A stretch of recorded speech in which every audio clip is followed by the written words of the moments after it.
আসসালামু আলাইকুম। আজকে আমরা আলোচনা করব দিনাজপুর বোর্ড ২৪ সালে আসা একটি প্রশ্ন নিয়ে। তোমাদের এসএসসি ফিজিক্স অধ্যায় নাম্বার ৭ তরঙ্গ ও শব্দ চ্যাপ্টারের এই প্রশ্নটি আমরা আজকে সমাধান করব। প্রশ্নটা খুব ছোট, খুব বড় না, কোনো টেনশন করো না।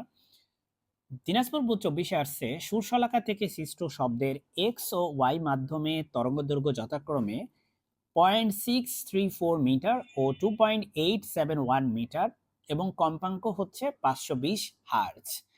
তার মানে একটা সুরশলাকা থেকে তুমি ২ টা শব্দ সৃষ্টি করলা এবং ২ টা শব্দই দেখো এক্স ও ওয়াই মাধ্যমে তাদের তরঙ্গদৈর্ঘ্য দেওয়া আছে।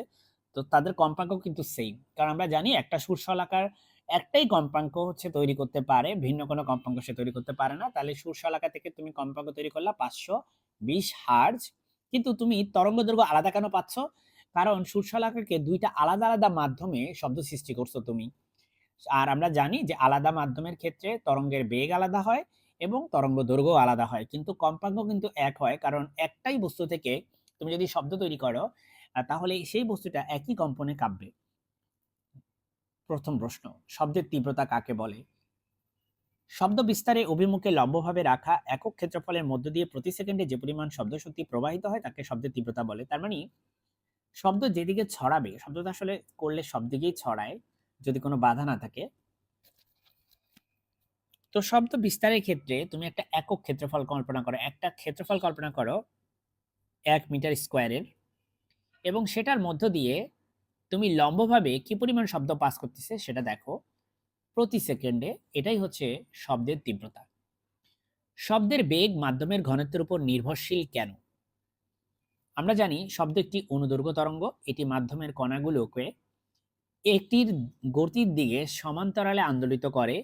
মাধ্যমের ঘনত্ব যত বেশি এই কণাগুলো তত কাছাকাছি সন্নিবিষ্ট হয়।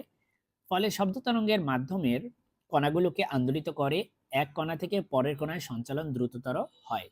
এ কারণে যে কোনো মাধ্যমে ঘনত্ব যত বেশি সেই মাধ্যমে শব্দের বেগ তত বেশি।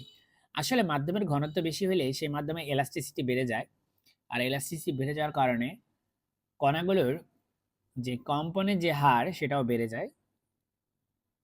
পরবর্তী প্রশ্ন, তরঙ্গের পর্যায়কাল নির্ণয় করো। পর্যায়কাল নির্ণয় করার জন্য টি ইকুয়াল টু 1/f এই ফর্মুলা আমরা ইউজ করব, কারণ এখানে ফ্রিকোয়েন্সি মানে এফ কিন্তু দেওয়া আছে।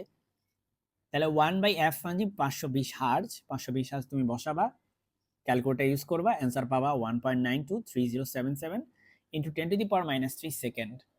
কারণ কম্পাঙ্কের একক হচ্ছে হার্জ বা সেকেন্ড ইনভার্স, তরঙ্গদৈর্ঘ্য যেহেতু তার উল্টা তাই তার একক হবে সেকেন্ড। তো এটা খুবই খুবই সহজ ছিল। পরেরটা, এক্স ও ওয়াই কোন মাধ্যম এক্স ও ওয়াই কোন ধরনের মাধ্যম গাণিতিকভাবে ব্যাখ্যা করো। কোন ধরনের মাধ্যম এটা ব্যাখ্যা করার জন্য আমরা মাধ্যমের বেগ নির্ণয় করে দেখতে পারি এবং সেই বেগের মান থেকে আমরা আইডিয়া করতে পারি যে এরা হচ্ছে কোন ধরনের মাধ্যম। চলো সেটা শুরু করি।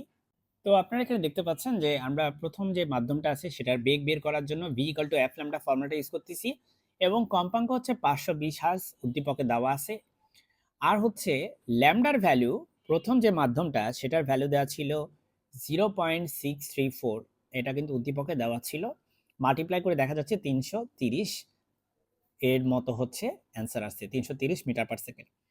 পরবর্তী মাধ্যমের ক্ষেত্রে v equal to F lambda formula use করে এফ তো সেমই থাকবে, কিন্তু ল্যামডার ভ্যালু হচ্ছে 2.871, হিসাব করে দেখা গেল এটা হচ্ছে 1492.92 মিটার পার সেকেন্ড। সো প্রথম মাধ্যমটা দেখে বোঝা যাচ্ছে এটা হচ্ছে বায়ু মাধ্যম, এবং পরের মাধ্যমের যে বেগের মান সেই মানটা হচ্ছে পানি মাধ্যমে বেগের মানের খুব কাছাকাছি। সো আমরা ধারণা করে নিচ্ছি যে প্রথম মাধ্যমটা হচ্ছে বায়ু মাধ্যম এবং পরের মাধ্যমটা হচ্ছে পানি মাধ্যম। সো এটাই হচ্ছে আমাদের এই কোশ্চেনের উত্তর। আসসালামু আলাইকুম।